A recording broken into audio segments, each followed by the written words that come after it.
A professora trabalha há 31 anos na organização Nova Acrópole do Brasil, professora de filosofia, e que, se você der um Google no nome da professora, você vai receber tantas informações, sabe, professora, que quando eu estou em casa, eu coloco no Google e deixo o momento me guiar para a palestra que aparecer sua. E deixo ela lá, sabe, assim, fluindo como mantra durante o dia, e isso é transformador, ou seja, eu uso o meu tempo sempre com uma palavra sua. Então, trago aqui, né, depois de 30 anos na instituição, sendo uma das maiores palestrantes do Brasil, internacional, o que você tem percebido nestes últimos anos, nessas últimas décadas, sobre a necessidade do nosso autoconhecimento para conduzirmos o nosso tempo com responsabilidade? Na verdade, é uma relação mais direta do que você possa imaginar, talvez. Eu acho que você já deve ter imaginado, porque reflete muito sobre isso também. Mas o que eu percebo desses anos todos, lidando com tantas pessoas, é que a má organização do tempo é utilizada muitas vezes como uma fuga do autoconhecimento. Uau. Nós temos dentro de nós uma série de angústias, uma série de necessidades precisando vir à tona. Grande parte das filosofias, tanto orientais quanto ocidentais clássicas, falam dessa necessidade de sermos mediadores, para que algo que em nós é essência dê o seu recado ao mundo. E essa essência está embalada numa personalidade que muitas vezes, ao invés de servir de veículo para ela, bloqueia essa manifestação. Existe uma frase taoísta que eu gosto demais, que diz que as sombras nasceram no mundo porque o homem se tornou opaco. Ou seja, a luz era para passar através do homem e lançar luz no mundo. Se nós lançamos sombras, é porque dentro de nós existem várias obstruções pelas quais a luz não passa. Então, ao invés de sermos mediadores dessa luz interna, que é a nossa verdadeira natureza, nossa verdadeira identidade, nós obstruímos essa luz. E começamos a viver levados por circunstâncias, por modismos. Na verdade, começamos mais a ser vividos do que a viver. E começou a haver quase que um medo, que eu acho que não é injustificado. Porque quando nós abafamos essa nossa voz interna por muito tempo, dá medo de confrontá-la e ver o nível de cobrança que ela tem sobre nós, não que ela vá fazê-las realmente, mas temos um certo sentimento de culpa. Não sei se você se recorda que quando a gente atravessou o milênio, sempre acontece quando se passa de um século para outro, as pessoas ficam ali achando que vai acontecer alguma coisa, porque todo mundo está com um pouco de sentimento de culpa e achando que merece ser castigado e esse é um bom momento. Então, é mais ou menos isso, o confronto conosco mesmo, a gente sente, tem muita coisa que eu deveria ter feito, muita coisa que eu não deveria ter ignorado, agora confrontar isso vai doer demais, então eu fujo.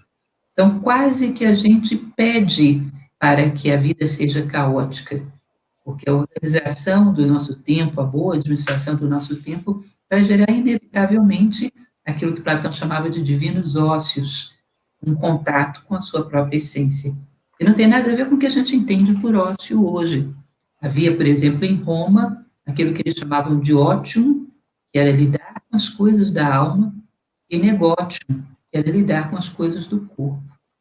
E havia todo um processo para educar o homem para ambas as coisas, desde a Grécia, né, chamada paideia grega. Agora, chegou um determinado momento que ótimo significa não fazer nada, porque lidar com a nossa própria alma é uma possibilidade que ninguém considera.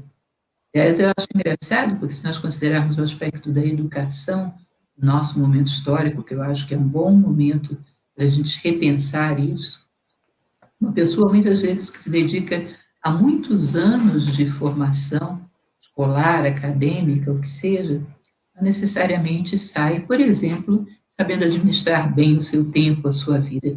E, às vezes, não sabe administrar nem as coisas da alma, nem as coisas do corpo. Vai aprender a sobreviver fora dali. Ou seja, nem ótimo, nem negócio, isso é um pouco engraçado. O que restou além dessas duas possibilidades? Então, na verdade, esse tempo reservado, que era a oficina, era o laboratório de onde saía a inspiração para tudo que se faz fora, hoje é considerado não fazer nada.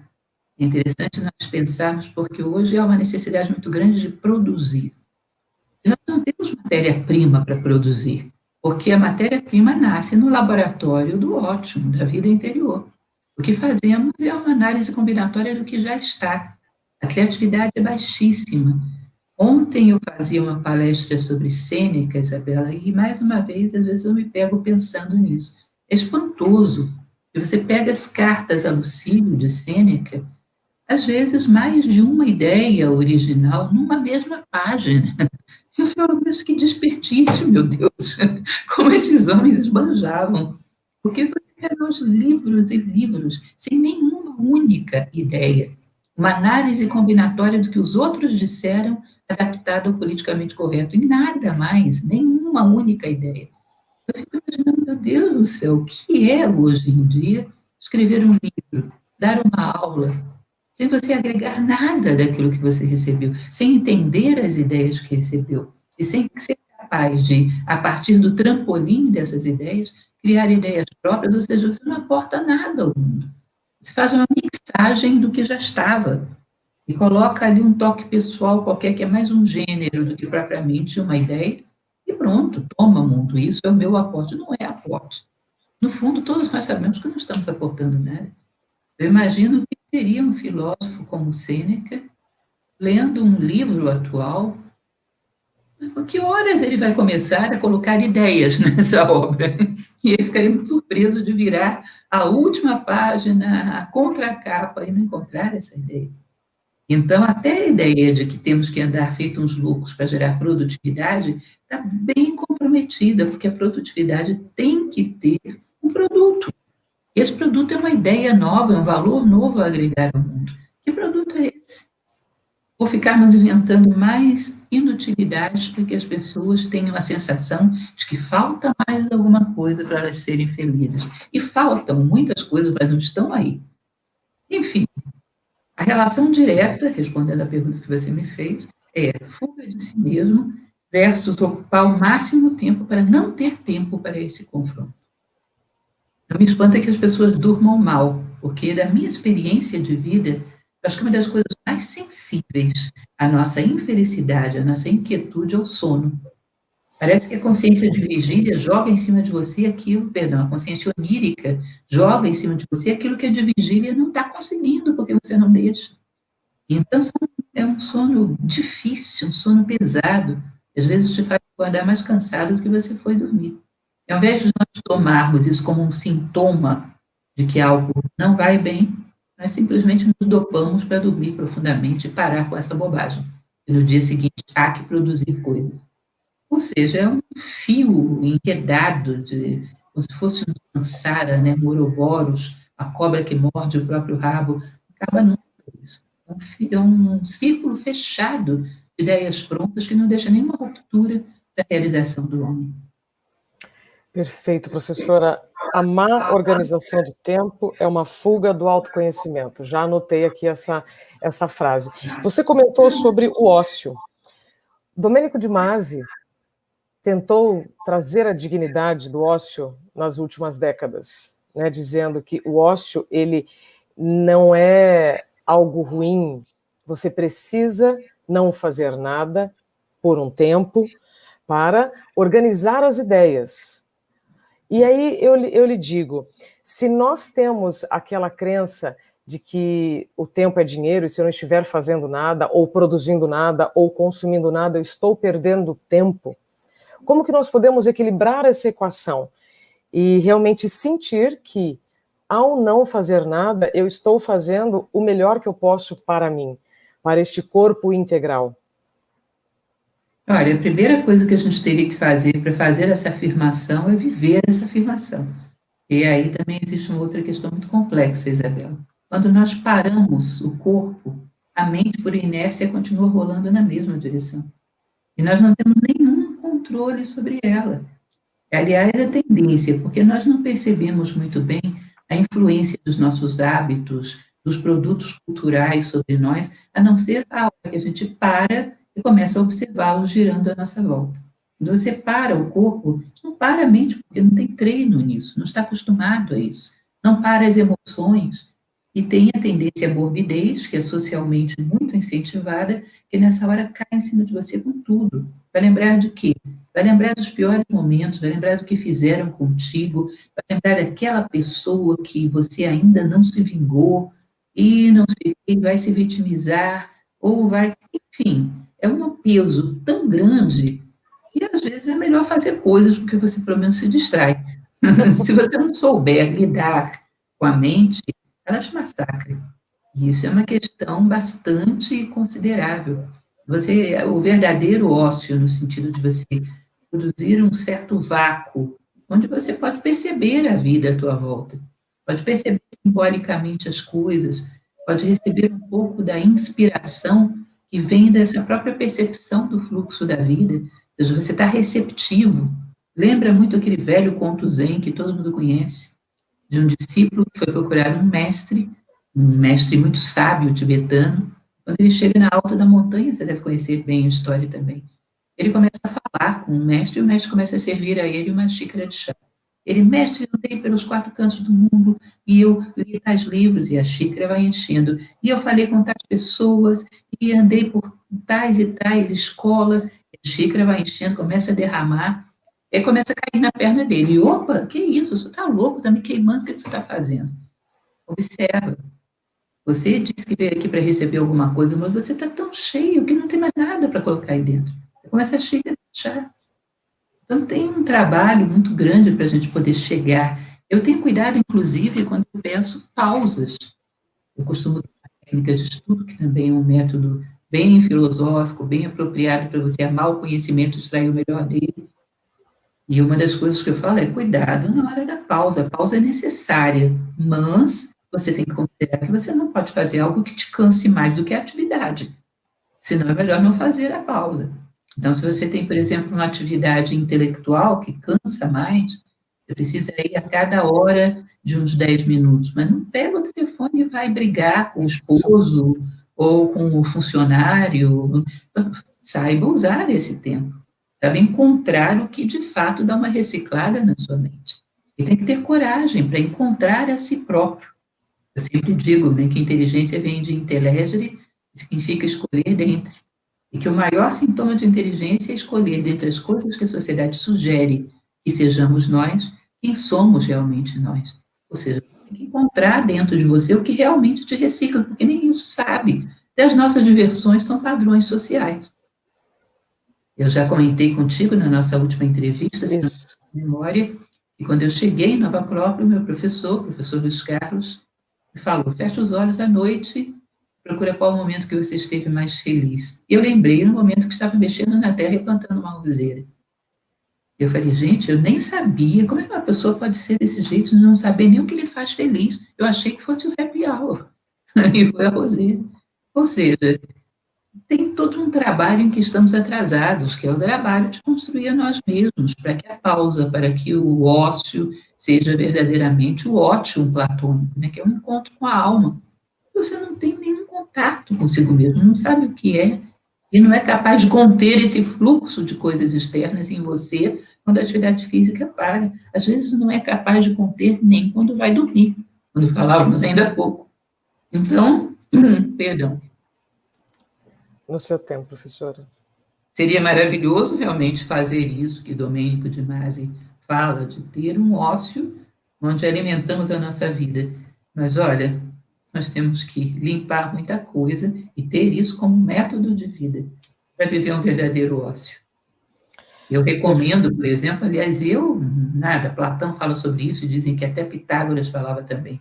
Imagina que você vai se encontrar com um namorado ou uma namorada, vai oferecer a ele um jantar na sua casa. Você oferece tudo que ele gosta, coloca a música que ele ou ela gostam, e oferece a comida que eles gostam, cria aquele clima que você sabe que eles vão se sentir bem. Bom, se você quer marcar um encontro com a sua alma, que é exatamente isso que, que são os divinos ossos, coloque aquilo que faz com que ela se sinta em casa. Você tem que começar a mapear o que te eleva à consciência. Por exemplo, determinada melodia, ela me eleva a consciência, ela me dá um estado de concentração, não me dá sono, dá um estado de concentração, mas de serenidade e lucidez. Determinado, às vezes, até um perfume. Você vai gerando uma espécie de uma sinestesia. de um perfume que seja uma coisa muito próximo da natureza, alguma coisa que te agrade, uma bela música, sei lá, um ambiente que esteja um pouco mais arrumado, um vaso de flores, você vai juntando, né, visão, com audição, com até olfato, você cria aquele clima, aí a alma chega e se sente em casa, se sente convidada a estar contigo. Então, um dos requisitos para você fazer um ócio bem feito é você saber o que puxa a tua consciência para cima. Ou seja, você vai bater na casa da alma e vai convidá-la, você tem que ter alguma coisa para oferecer para que ela venha à porta, senão ela não vem. E começar a rondar isso, começar a ter... Bom, se eu sou capaz de ter hoje 5 minutos de um encontro desse tipo, já é melhor do que na semana passada que eu não fazia nada. Ter paciência consigo mesmo.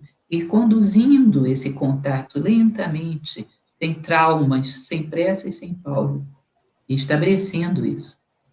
Eu me recordo que, quando eu morava em João Pessoa, fazia Nova Acrópole lá, eu tinha uma turma que era muito cedo, era de 5 às 7 da tarde.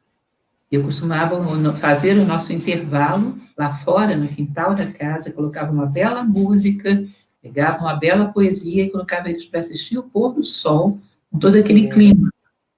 Porque quando você junta uma coisa bela, bela no verdadeiro sentido, aquela que te eleva a consciência, ela já é um propulsor tremendo. Quando você junta duas ou três coisas belas ao mesmo tempo, você não faz ideia do clima que isso gera. Algumas pessoas ficavam tão tocadas que daqui a pouco a aula tinha outro nível, não pareciam os mesmos alunos, era uma coisa incrível. Né? E a gente não cultiva mais nada disso. A natureza nos devolve essa sensação, não é? Como assim? Não entendi. Você disse agora sobre o pôr do sol, parece que as pessoas já eram outras, né? Neste intervalo elas já voltavam outras. Minha família mora no sítio, no Paraná, e toda vez que eu posso, eu tiro o sapato, piso na grama, qualquer coisa que eu tiver contato com a natureza já me faz muito bem. Então, a natureza nos devolve esse estado de integridade. Com certeza. Não só do ponto de vista físico, que realmente é muito bom estar fisicamente com ela, mas também do ponto de vista perceptivo. Porque a natureza, na verdade, é uma grande metáfora da unidade, uma grande metáfora de Deus. Eu costumo usar muito o pôr do sol como exemplo, acho que você mesmo já conhece esse exemplo. Eu digo que um pôr do sol, você não consegue acrescentar nada a ele. Não, tá faltando um pouco mais de vermelho. Não, não falta nada. É lindo. E também não sobra nada, tem que tirar esse amarelo, tá demais. Não, não sobra nada. Algo no qual não falta nada, nem sobra nada, é algo que é uno. Ou seja, é um rastro da unidade no mundo da pluralidade.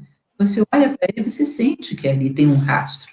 Unidade é o atributo mais próprio da divindade, de Deus, para aqueles que acreditam, para aqueles que querem dar outro nome, mas o fato é que a unidade é o rastro mais próprio de um mundo metafísico, enquanto que a dualidade, a multiplicidade, é o rastro do mundo físico. Então, é como se fosse um reflexo do metafísico no físico. Tudo aquilo que é uno, de alguma maneira, te deixa um rastro para você correr atrás da unidade. Aí fica mais fácil você entender por que tem que harmonizar todas as vozes que vivem dentro de você. Fica mais fácil você entender por que você precisa se harmonizar com o seu meio, quer a natureza como um todo, quer a natureza humana, que também é natureza. É um exemplo claro de que isso é possível. Tá? E é um convite à sintonia. Toda a unidade, ela te convida a se sintonizar com ela. E se você aceita esse convite, você sai com uma experiência de unidade. Você já não é o mesmo. Portanto, não é só a percepção física da natureza, mas metafísica. Ela é uma lição viva muito contundente. De todos os lugares você tira excelentes exemplos. Professora, você disse agora há pouco sobre a dificuldade que nós temos de nos ouvir. Eu comecei uma pesquisa em 2017, que hoje eu apresento num livro, que será lançado no dia 20 ainda, que é o Dá um Tempo. Sim, eu ganhei de presente, está aqui, ó. Ah, que linda!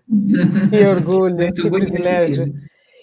E nele, professora, eu ouvi 150 pessoas, até então eu não te conhecia, senão com certeza suas percepções também estariam ali. Eu fui buscar uma resposta para perguntas que eu ouvia diariamente, que o tempo está passando mais rápido.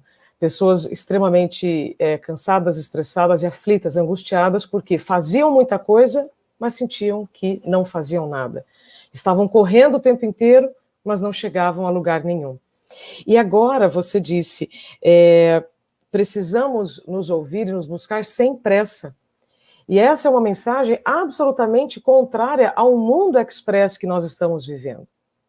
Então, o que precisa acontecer na nossa vida? Eu tenho uma experiência com um problema de saúde. Eu digo que os problemas que te acometem são presentes para você despertar. Mas essa é uma reflexão que demora também com o tempo. Você tem com o tempo. Mas para quem não adoeceu, e eu não quero que mantenha a saúde. Por isso que é essa é a intenção do livro. O que precisa acontecer? Ou o que cada um pode fazer para encontrar o seu ritmo neste mundo tão veloz, mas já sabendo que nós precisamos desacelerar para nos ouvir e nos conhecer? Olha, Isabela, infelizmente, não sei se eu vou te desapontar com essa resposta. É possível, no plano das ideias, que uma pessoa cresça sem precisar do impacto de alguma dor. Como possibilidade existe. Que a vida seja um constante processo de reflexão. E a reflexão bem feita substitui a vivência. Isso. Mas, na prática, isso é muito raro. A gente vive o método escada, mas completamente. Queremos ficar eternamente estagnados num patamar. E não é aquele o patamar que a natureza espera de você. Portanto, ela vai colocar uma parede na sua frente. E você vai ficar se batendo ali porque você quer continuar no horizontal. Até que, num determinado momento, você, de tanto se machucar, escolhe olhar para cima. Quando escolhe? Porque tem gente que acaba a sua vida aqui, batendo contra a parede, terceirizando as culpas, vitimizando-se e não saindo do lugar. Ajuda muito quando algumas pessoas vão na frente e ficam lá de cima. Vem, é aqui, olha para cima. E a tendência social, quando se chega num ponto de esgotamento, é inventar culpados e gerar polarizações. Olha para um lado, olha para o outro, nunca para cima. E se você desperta essa necessidade interna de encontrar uma solução própria, tua, se fica esperando a solução salvadora que vem de algum lugar, nada disso funciona. E a dor vai ser cada vez mais intensa, e como diz o budismo, dor é veículo de consciência. Se na primeira dor que sofremos, como a primeira dorzinha do dente nos leva correndo para o dentista, a primeira angústia existencial, nós abolimos esse hábito horroroso de procurar culpados do lado de fora e começamos a perceber o que dentro de nós está querendo vir à luz e não consegue, nós faríamos um processo rápido. Primeira batida contra a parede, olharíamos para cima.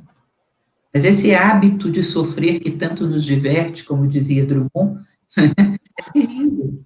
Nós sempre achamos um culpado para todas as coisas. Observe, eu brinco muito com os meus alunos falando sobre isso. No casamento é culpa da sogra, no emprego a culpa é do patrão, na vida religiosa a culpa é de um demônio, na sociedade é culpa do governo. Você sempre é uma vítima, um joguete na mão de forças ocultas que te impedem de governar a sua vida. Síndrome de Jânio Quadros, né? Forças ocultas impedem de governar. Quando você não assume, isso é muito estoico, isso está em moda agora. Marco Aurélio falava sobre isso. Nada acontece ao homem que não seja próprio do homem. O que significa isso? Você veio ao mundo por uma razão muito simples, para crescer como ser humano, para sair da ignorância e chegar um pouco mais próximo da sabedoria. E para isso você tem que aparar arestas, contrapesos, âncoras que te impedem de caminhar. Portanto, se você vai encontrar serras no meio do caminho, não é porque as serras são maldosas e estão te perseguindo, mas porque você precisa serrar a corda que te prende a essas âncoras. Elas vieram porque a tua necessidade de crescimento colocou no teu caminho. Ao invés de procurar culpados para todos os lados, assumir a responsabilidade é o que mais nos faz crescer. Se não fosse essa pessoa, seria outra. Se não fosse essa circunstância, seria outra. Mas eu teria que passar por aqui para crescer. Portanto, eu vou de uma vez aprender o que a vida está querendo me dizer com isso, e assim eu ando mais depressa, sofro menos. Quanto mais eu fico estacionada procurando culpados, mais complicada a situação vai ficando. Eu acho engraçado porque esse é um esporte, eu costumo dizer que é a segunda maior invenção do mundo. A primeira é a roda. A segunda é colocar a culpa de tudo no outro. Só que tem um problema, a roda te permite se deslocar rapidamente, e a segunda, colocar a culpa do outro, faz com que você não saia do lugar, porque quem tem que se mover é o outro, não é você. Então, tem todo um processo que nos permitiria encarar essas dificuldades e, inclusive, superar os dogmas do coletivo.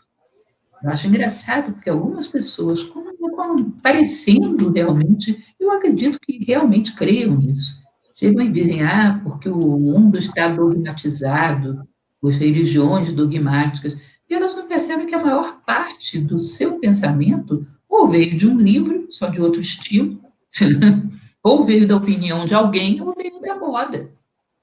É só você escrever a moda que vira outro livro sagrado. E você é um fundamentalista do mesmo jeito. Não ousa questionar, ousa pensar por si mesmo. É só pensando por si mesmo que você vai superando as dificuldades da vida e consegue ser menos mutilado por elas. Consegue relacionar-se com elas de uma forma mais sadia.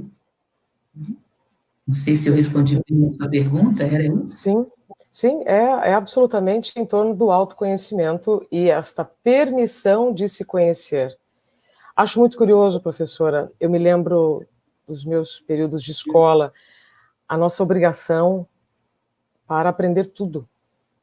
Matemática, português, geografia, história, mas, pelo menos pelas escolas que eu passei, eu não me lembro de ter ouvido ninguém, naquele período, me incentivando, estimulando a saber o que você gosta, o que você quer, né, quem é você. Então, esta educação você vai tendo ao longo do tempo, quando você já está tomado por milhares de distrações. Então, precisa vir uma professora Lucelena para trazer, né, para este momento e falar assim, bom, então vamos entender agora quem somos nós. Inclusive, professora, eu vou colocar aqui na tela uma mensagem que você tem um curso, né, o Administração e Planejamento do Tempo, com embasamento filosófico. Livre-se da culpa de adiar os seus sonhos. Você tem vários cursos, professor. Eu queria que você falasse sobre esse do tempo, em como que ele pode contribuir, né, para que as pessoas comecem a pensar no assunto, e com a sua ajuda, provavelmente vai ser mais fácil. Sim, só gostaria de acrescentar um detalhe. Você diz, bom, até encontrar uma Lucilena. Na verdade, eu também encontrei alguém que encontrou alguém. Sim. Temos uma instituição que trabalha com voluntariado, somos todos voluntários, e é um trabalho grande que vem de bem longe. Isso já tem mais de 60 anos. Portanto, eu não sou, assim, um fruto excepcional, eu sou fruto de uma árvore que dá várias outras frutas semelhantes. Inclusive, eu te convido, esses dias eu fiz uma live com o nosso diretor nacional de Nova Acrópole no Brasil, para que você o conheça, é uma pessoa fantástica. E o que aprendi dele. Mas, enfim, voltando ao curso. As pessoas que esperam um curso que dê soluções rápidas para organizar a agenda e fazer mais coisas, vão ficar muito frustradas. Na verdade, é um curso de administração do tempo com embasamento filosófico mesmo. Eu me sinto com muita autoridade para falar sobre isso, porque é exatamente uma compilação do que eu faço, da maneira como eu vivo. Eu criei esse curso para administrar a minha vida, porque senão não seria viável. Então, trabalhe com a mentalidade, em primeiro lugar, de sentido de vida. Primeira coisa que eu coloco é onde você quer chegar com a sua vida como um todo. E nesse momento você tem que tomar uma decisão e você vai perceber que o sentido da vida está sempre no campo do ser. Diante da morte, não te alivia em nada o medo ou a dor, saber que você tem 2 carros na garagem, ou 3 apartamentos, ou qualquer coisa do tipo. Nesse momento, alivia a tua consciência, parodiando Cícero, saber que você foi fator de soma para as pessoas de cuja vida você participou. Você saiu daqui um pouco maior do que você entrou, e agregou valor ao mundo. Ou seja, visualize um sentido de vida que esteja posicionado nessa esfera do ser. Valores que você considera que são os mais carentes para você. Mas como eu vou escolher? Valores não tem contraindicação. E aqueles que nesse momento você acha que precisa mais. Se lá no meio do caminho você achar que deveria acrescentar alguma coisa, acrescente, não tem problema.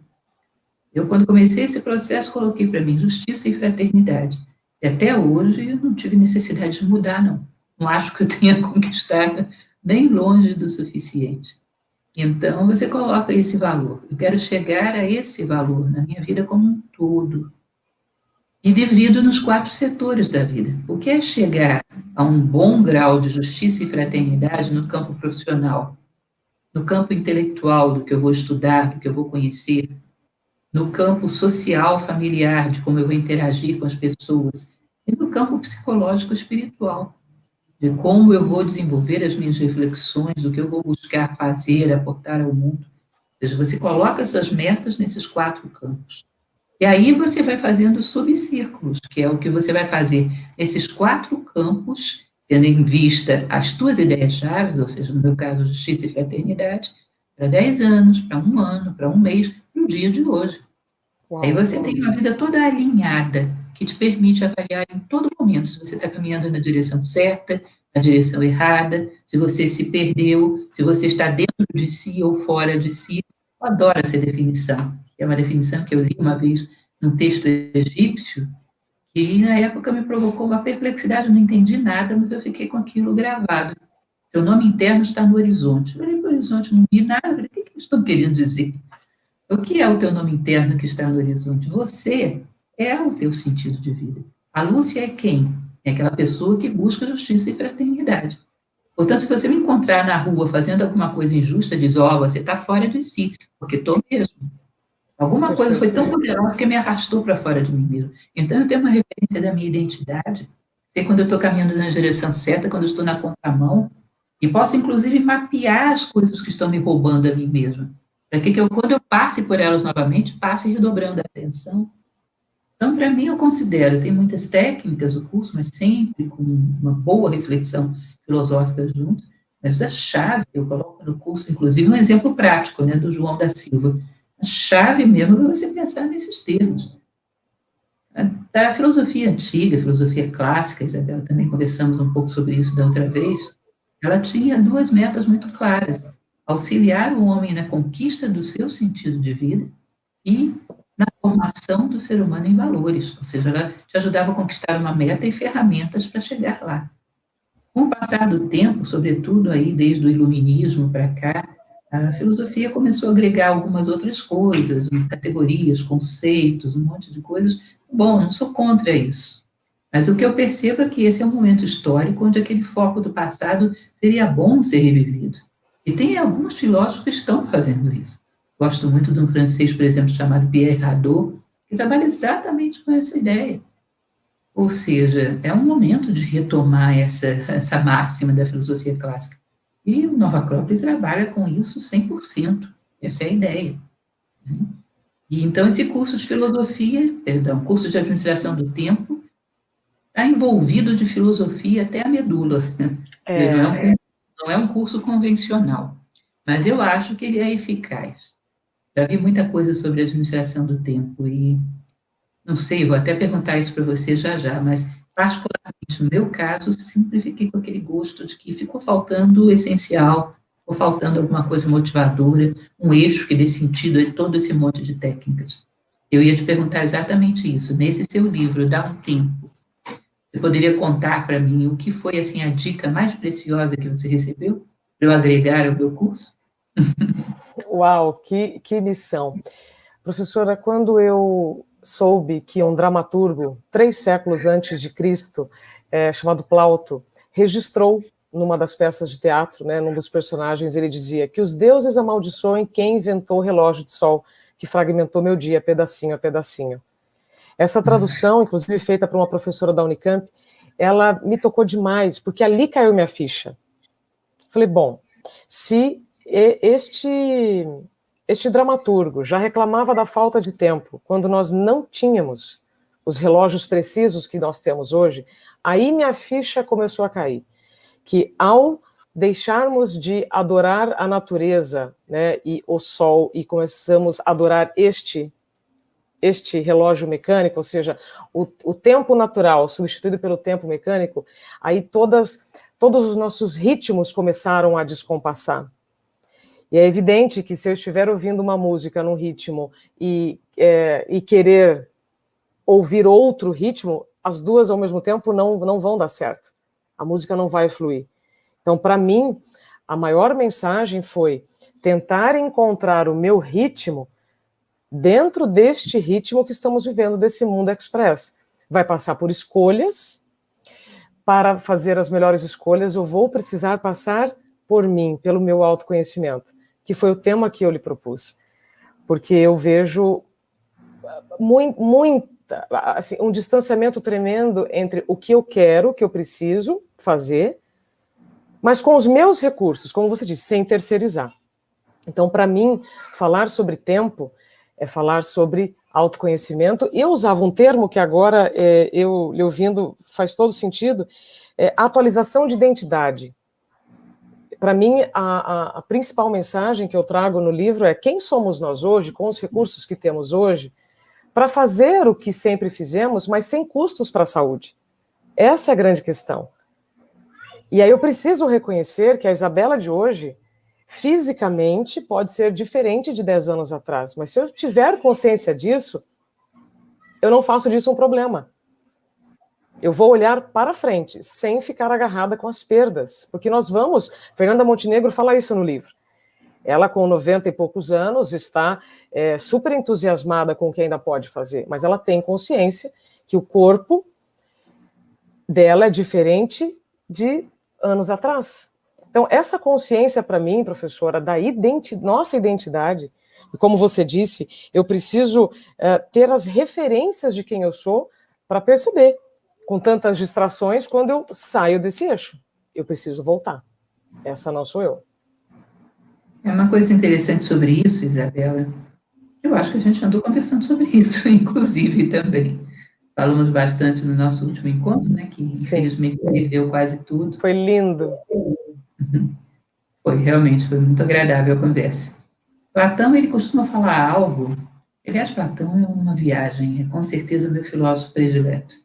Platão fala algo que eu acho muito interessante. Ele diz que não existe nada que seja bom ou mal em si. Bom ou mal é o uso que se faz das coisas. Cada coisa no seu lugar, não existe nada mal no universo. Que é de onde vem o conceito de justiça dele, né? Dar a cada um que lhe corresponde. E imagine você, esse objeto que você tem, eu tenho um aqui bem do meu lado também, ele não é bom nem mal em si. Mal é o uso que fazemos dele. Exatamente. E não é necessário. Se o meu bolo está no forno, eu preciso dele. Agora, o problema é quando nós nos limitamos a ele. Nós que temos tantas esferas que a nossa consciência pode atingir, nos limitamos a ele. E eu te falava a respeito da visão do tempo para os gregos, que eu acho isso o máximo. Se você for ver as etapas dos grandes deuses gregos, você tem lá no início o caos, depois, que é o pré-tempo, né? Depois tem Uranus, que ali estão só as sementes de possibilidades, que é o céu estrelado, são as sementes daquilo que vai manifestar. Depois entra em Cronos, propriamente dito, e depois vem Zeus, que reina no Olimpo. E quando eu pergunto para as pessoas qual desses tempos, vivendo sob qual desses reis será que a gente está vivendo? As pessoas me dizem, olha, nós vivemos em Cronos. Eu costumo dizer, você sabe o que é Cronos? Se você encontra uma pessoa hoje e faz um diagnóstico das dificuldades, das limitações, das qualidades e dos defeitos, e encontra essa mesma pessoa daqui a 20 anos, e o diagnóstico é exatamente o mesmo, essa pessoa nem pisou em Cronos. Ela está num caos primordial ou num Urano de possibilidades. Cronos se mede por passos em direção a Zeus, passos em direção ao Olimpo, passos em direção ao nosso aperfeiçoamento como seres humanos. O tempo real se mede por avanços em direção ao ideal humano. O ápice do Olimpo, ou o ápice da pirâmide, o máximo de possibilidades humanas que podemos desenvolver. Valores, virtudes, sabedoria. Não damos um passo em direção a isso, não houve tempo para nós. O corpo cumpre o seu ciclo biológico, mas todos os outros planos estão paralisados.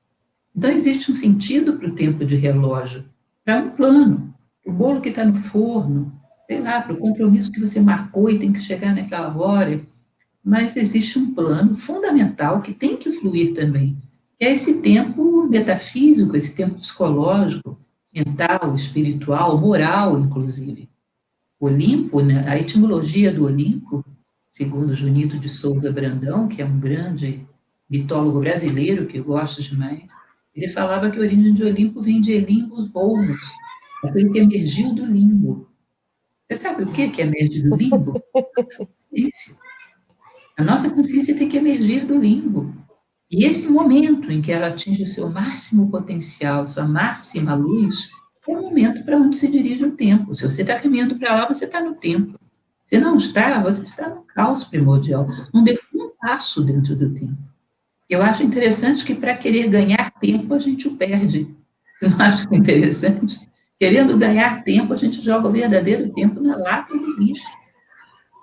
É uma das curiosidades que eu acho mais importantes. Não vou dizer que seja só do nosso momento histórico, que eu estaria sendo infantil. A humanidade nunca foi tão boa assim. Uma meia dúzia de pessoas pensantes em cada lugar. Mas a gente sempre viveu um pouco isso. O ser humano não é o final dos processos, ele é meio. Ele é usado para alguma coisa. Nós, às vezes, achamos que o nosso sentido da vida é produzir coisas, é produzir fatos, produzir objetos. Mas o final da vida humana é produzir seres humanos. É a única coisa que depende de nós. Você considera, por exemplo, a natureza, será que ela está precisando da gente para produzir alguma coisa? Por que ela não faz sozinha e até melhor? Só tem uma coisa que ela não faz sozinha, que é a construção de nós mesmos. Porque para isso existe o livre-arbítrio. O livre-arbítrio é uma coisa necessária, se você considerar a condição humana, de um ser racional, com consciência reflexiva, seja autoconsciente. A meta dele são valores, virtudes e sabedoria. Você percebe que você tem que ser livre para que a tua escolha correta tenha valor? Se eu obrigo você a ser justa, isso não é virtude, isso é coerção. Se você tem 1000 possibilidades, escolhe ser justa, isso foi virtude. Portanto, a evolução do homem demanda a liberdade, para que as suas escolhas tenham valor. Então, existe essa lei que é necessária para a evolução do homem. E a natureza, da qual faz parte a natureza humana, reconhece isso. Ela não pode impor aos homens isso. Ela espera que eles mesmos façam. Portanto, é o único produto que realmente a natureza espera de nós, é a construção de nós mesmos como seres humanos. E não usamos o nosso tempo para isso. Perfeito. Tem uma passagem que eu acho muito interessante, que é da Vida de Apolônio de Tiana, um livro clássico. Apolônio era um sábio muito interessante, do início da era cristã. Ele andava pelo mundo reformando as religiões que já estavam muito decadentes. Quando ele chega ao Egito, o Egito já vivia uma decadência muito grande já há bastante tempo. Ele entra num templo, estavam sacrificando animais, sacrifícios de sangue no altar. Ele, que era um homem muito simples, mas de uma sabedoria fantástica, ele entra nesse templo aos gritos, dizendo: abstende-vos de lavares os vossos altares em sangue. O único sacrifício que é desejável aos deuses é o sacrifício do teu eu animal em altares da sabedoria. Percebe? Ou seja, sacrificar quem? A tua ignorância, a tua bestialidade. É esse o eu animal que tem que ser sacrificado. Deixa o pobre do bicho em paz. Esse tem que ser sacrificado não no sentido de ser morto, mas no sentido de ser dominado, colocado a serviço do teu eu humano. E também é uma outra coisa, os alquimistas medievais falavam sobre isso, é a obra em negro. Aliás, Jung fala demais dessa mentalidade alquímica, foi através dele que eu conheci. A obra em negro é você descer aos porões da tua consciência e ver todos os bichinhos que vivem lá. Não para matá-los, mas para domesticá-los. Eles são bons. Essa é a interface que você tem com a sobrevivência. Mas eles não foram feitos para dominar. Eles foram feitos para que você os dominasse. Ou seja, simplesmente colocá-los no seu devido lugar. Eles não são maus. E isso é o ofício do homem. Isso é o sacro ofício, o ofício sagrado que dá sentido à vida. E o tempo fundamental deveria ser o tempo disso. Esse tempo não existe. Nós estamos fazendo o quê? O quê? Você percebe que o que se imortaliza na história é exatamente a obra desses homens que conseguiram dar um passinho ou dois nessa direção. Essa entra naquele conceito do que é clássico. É clássico por quê? Porque vai além da média, no sentido de ter tido um bom aproveitamento do tempo real. Eu acho incrível como Sêneca, nessas cartas a Lucílio, você sabe que ele tinha consciência de que ele ia ser lembrado na posteridade, Isabel? Ele fala sobre... Ele diz para Lucílio, olha, aqueles que se aliarem a mim, eu os levarei para a posteridade. Eu ficarei para a posteridade. É incrível aquilo. Um homem que é tão sereno, tão consciente, que sabe que aquilo que ele está fazendo é tempo real, é valor real. E aquilo que é real, o tempo não pode corroer. O tempo cronológico não pode correr, porque não é da dimensão dele. É. E é muito interessante um ser humano ter consciência plena disso como ele tinha.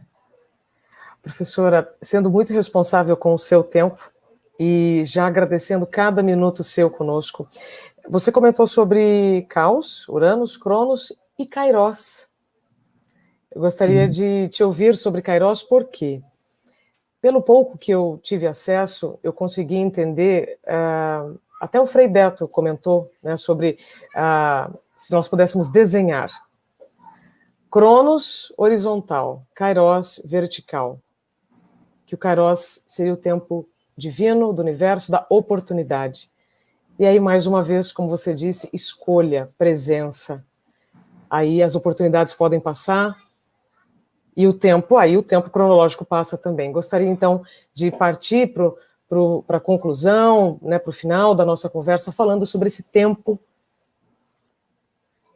do Kairos. Sim. Existe um paralelo desse tempo-oportunidade, que era um Deus muito curioso, né, que só andava correndo. Não sei se você conhece essa anedota sobre Kairos. E era um tufinho de cabelo. Na frente, se você não pegasse quando ele vinha, depois que passou, não pegava mais. Muito curioso. O tempo vertical, que é muito parecido com o tempo de Zeus, há um pensador do passado, um filósofo que eu gosto muito, que se chama Sirihan, que num dos seus livros, inclusive eu fiz a leitura comentada de todo esse livro lá no YouTube, eu gosto bastante, ele diz o seguinte, que se você fosse capaz de maximizar os seus atributos humanos, de atenção, de concentração, de inteligência, de vontade, de amor, de visão simbólica, de compreensão da língua da vida, você poderia pegar um minuto e desdobrá-lo de uma maneira tal que você encontraria entre um minuto e outro uma fresta para a eternidade. Ele diz, bom, em algum momento você percebe que lá na frente, esses mestres, para quem acredita neles, né, grandes mestres, fundadores de religiões, mestres de sabedoria de algum grau, tiveram contato com a eternidade. Você acha que eles passaram para lá por que porta? Pela porta que se encontra entre um minuto e outro. É esse mergulho na vida, um ânimo de aprendiz, em primeiro lugar, sabendo que não sabe, e com um puro ânimo de aprendiz, querendo sair de lá um pouco mais humano. Eu percebo que a gente desdobra o tempo de uma maneira incrível, quando vai aprendendo a usar as ferramentas do kit ser humano. E essa é a grande oportunidade. A grande oportunidade, o grande Kairos na nossa vida, é aquela caixinha que foi deixada do lado do nosso berço. O kit ser humano. De uma série de potenciais incríveis que o ser humano possui, que às vezes passa a vida sem abrir essa caixa. Simplesmente dá o play no software vida e sai rolando pelos carris do que todo mundo faz. As grandes oportunidades do ser humano surgem exatamente quando ele é humano. Não sei se você tem filhos, Isabela? Não. Não, ainda não. Eu tenho 2 meninas, hoje já moças, adultas, e eu contava muita historinha, muito conto de fada para elas, porque, inclusive, amo contos de fada. E os contos de fada têm muito simbolismo, né? Muito. Imagina, chega aquele príncipe que é um garotote, imberbe, quase que um adolescente. Chega naquele reino e o rei diz, salve a minha filha que está presa por um dragão. Ou seja, ele é um garoto. Mas ele olha e diz, isso é nobre, justo e bom. Eu vou e vou agora. Aí monta no seu cavalo e começa a caminhar. Pela sua disposição altruísta e incondicional de fazer algo que é nobre, justo e bom, os poderes latentes vão aflorando no meio do caminho, que é simbolicamente representado. Ele encontra um velhinho que ele dá água, e esse velhinho dá para ele uma capa que ele se torna invisível. Ele encontra um pássaro, e esse pássaro fala com ele, conta alguma coisa. À medida que ele vai caminhando, vão aparecendo os chamados auxiliares mágicos, que vão trazendo para ele ferramentas, e quando ele chega diante do dragão, ele está armado até os dentes. e pronto para derrotá-lo. Isso são os poderes latentes do homem, que afloram quando ele se compromete com a vida. A grande oportunidade do homem surge quando ele toma um objetivo nobre, justo e bom e diz, eu vou, e caminha, sem pensar duas vezes. Uma vez eu fiz uma brincadeira com as minhas filhas, que foi um laboratório filosófico. Cheguei para elas e falei, olha, o príncipe chegou naquele reino, e o rei disse, salve a minha princesa. E o príncipe colocou a mão na cintura e disse, quanto você paga por isso? Deixa eu ver se vale a pena. Pagando bem, quem sabe? Elas viraram para mim, principalmente a mais novinha, que tem um temperamento forte, sabe? Que isso, mamãe? Esse príncipe é um banana. Conta outra historinha. Essa não presta para nada. E aquilo me impressionou muito. É claro. Sim. Não vale a pena você ouvir a historinha dele. Ele maculou a história logo no início. Daí para frente ele não vai ter poder nenhum, não vai fazer nada que vale a pena. Ou seja, o grande kairos da nossa vida reside exatamente em aceitarmos esse presente. Estava do lado do nosso berço quando nascemos. O kit ser humano, de valores, virtudes e sabedoria, que podemos lançar mão para alcançar o nosso objetivo. E aí as portas vão se abrindo. E aí a gente vai encontrando que a realização de todos os seres consiste em ser aquilo que verdadeiramente são.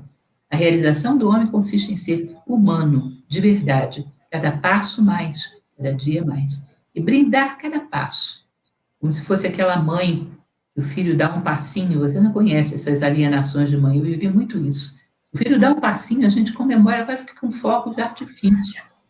Aí, o dia que ele resolve dar dois, a gente faz um bolinho e chama a vizinhança e brindar cada pequeno passinho, estimular a tua caminhada, brindar cada pequena vitória. Uma vez eu estive no Egito, no templo de Hathor, em Dendera, eu fiquei muito impressionada com aquilo, porque a escada é enorme, Isabela. Mas os degraus são assim, ó. Você nem sente, você tem que você está andando no horizontal. Falei, era possível que esses egípcios passaram sabedoria até na escada que eles fizeram? Ou seja, pequenos degraus, e brindar cada pequena vitória, e conduzindo a tua personalidade como você conduz uma criança que está aprendendo a andar, sem traumá-la, brindando cada pequena vitória e não perdendo a meta. Isso, para mim, é a grande demonstração de Kairos. E, para mim, filosofia é uma ferramenta fundamental nisso. Porque filosofia é amor à sabedoria. Se a gente considera que a vida é partir da ignorância chegar à sabedoria, a primeira coisa que você tem que ter é amor pelo seu alvo. Motivação para caminhar lá é amar o seu alvo. Se você ama o seu objetivo, tem muito mais entusiasmo para avançar. E, de qualquer maneira, com filosofia ou sem filosofia, a vida é isso. O caminho é esse. É sair da ignorância e chegar à sabedoria. Amando o seu objetivo. Fica bem mais fácil. Portanto, a filosofia é um precioso auxiliar. Perfeito. Com filosofia ou sem filosofia? Eu prefiro com filosofia e prefiro com a professora. Professora, quando ele disse, né, para quem já despertou e lhe encontrou, é um presente. Este é um presente. Isso aconteceu comigo.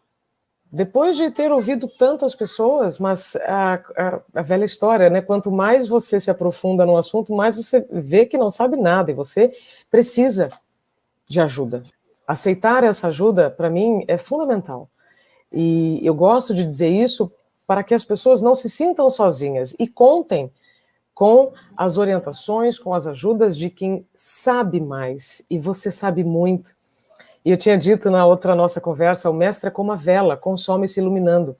E num sábado de manhã, você nos deu 1 hora da sua agenda. É disso que eu gosto muito de tentar explicar. Com certeza você tem muitas coisas para fazer. Você, a Rebeca, toda a equipe da Idealix, sua família.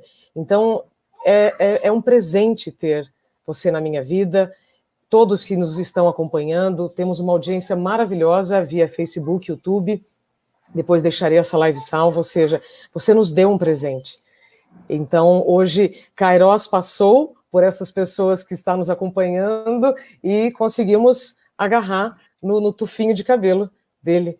E lhe agradeço profundamente quando você diz agora, com filosofia ou sem filosofia, este é o nosso caminho.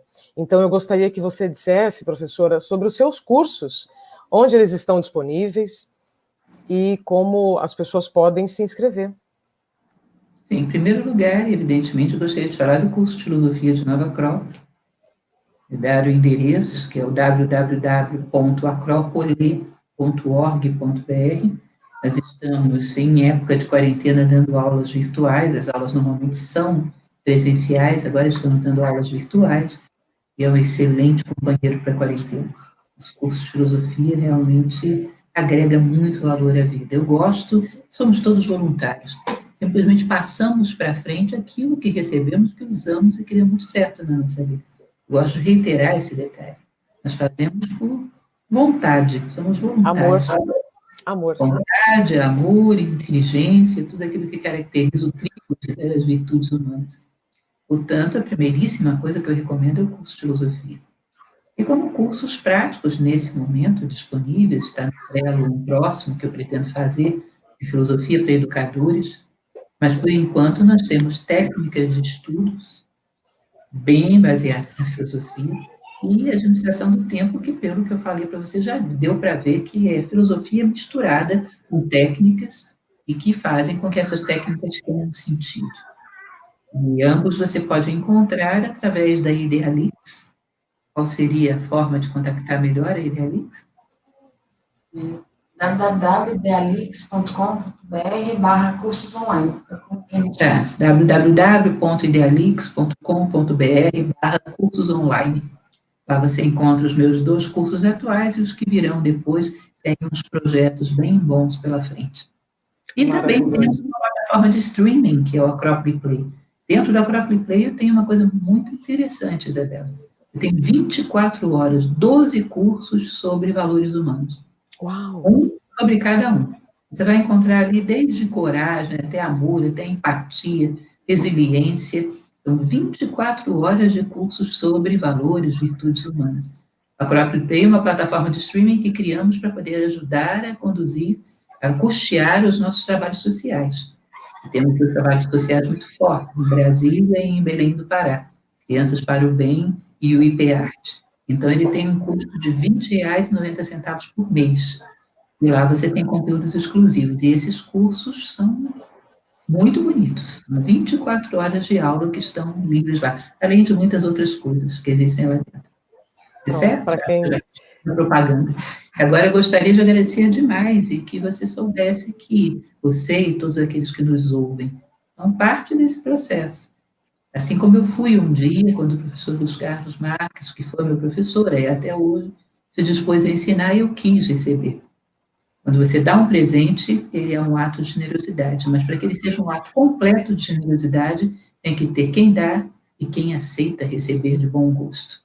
Portanto, agradeço muito a todos vocês, como agradeço àqueles que me ensinaram.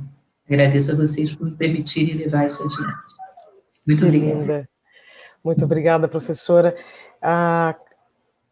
Quando eu comecei a pensar em fazer qualquer coisa relacionada ao tempo, eu me deparei com a seguinte provocação: por que o presente se chama presente? Por que passado se chama passado, presente hoje é presente e amanhã é futuro? E aí eu me dei conta que quando nós fazemos aniversário, ganhamos um presente. E esse presente, quando eu recebo com amor, eu uso, eu fico alegre, mas tem presentes que nós trocamos, tem presentes que nós até passamos para frente, né, o que é uma prática muito feia, enfim. E o presente, hoje, ele só é um presente se eu o identifico, se eu o reconheço, se eu aceito ele como um presente. Então, como eu disse, a sua hora para mim foi um tremendo presente. E aí, trazendo aquela frase de Caibalion, que falamos tanto na primeira conversa, com as minhas palavras, tá, professora? Quando o ouvido está pronto, a mensagem chega.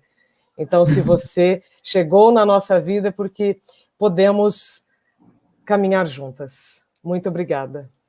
Eu posso só te contar rapidinho uma história sobre essa história do presente? O tempo é seu. Originalmente presentes, né, sobretudo na Idade Média cristã, eram círios, eram velas. E vem exatamente da ideia da presença. A vela é muito equiparada, como você já falou mesmo, ao ser humano. O corpo se destrói, mas se destrói emitindo luz. Assim como uma vela, se você não acende, ela vira peso de papel, morre do mesmo jeito. mas morre sem ter nascido como vela. Assim é um ser humano. Se ele não dá luz, ele morre do mesmo jeito, mas morre sem ter nascido como ser humano.